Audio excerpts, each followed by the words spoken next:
শ্যামু মই নাজানো এই বানপানীৰ পৰা আমি কেতিয়া পৰিত্ৰাণ পাম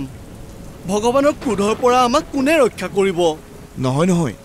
এয়া ঈশ্বৰৰ ক্ৰোধ নহয় এয়াতো আমাৰ লোভৰ বেয়া পৰিণাম হয় লোভৰ বেয়া পৰিণাম কিন্তু সেইটো কেনেকৈ আমি স্বাৰ্থপৰভাৱে অৰণ্য কাটিছো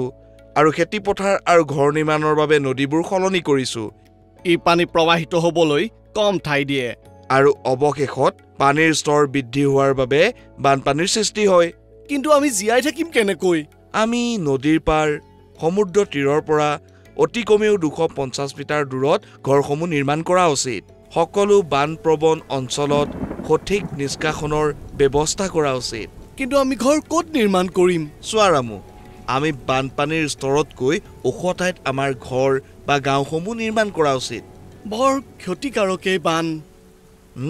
কিন্তু বানপানীৰ পৰা লাভান্বিতও হয় বানপানী হোৱা এলেকাত বানপানীয়ে ইয়াৰ সৈতে পলক থকা মাটি কঢ়িয়াই আনে যেতিয়া বানপানী হ্ৰাস হয় এই মাটি এক বিস্তৃত এলেকাত বিয়পি পৰে এই মাটি অতি উৰ্বৰ সেয়েহে নদীৰ কাষৰ অঞ্চলবোৰত শস্য ভাল হয় হয় শ্যামু কিন্তু বানপানীৰ ফলততো পানীৰ স্তৰো বৃদ্ধি হৈ যায় হয় ঠিকেই কৈছা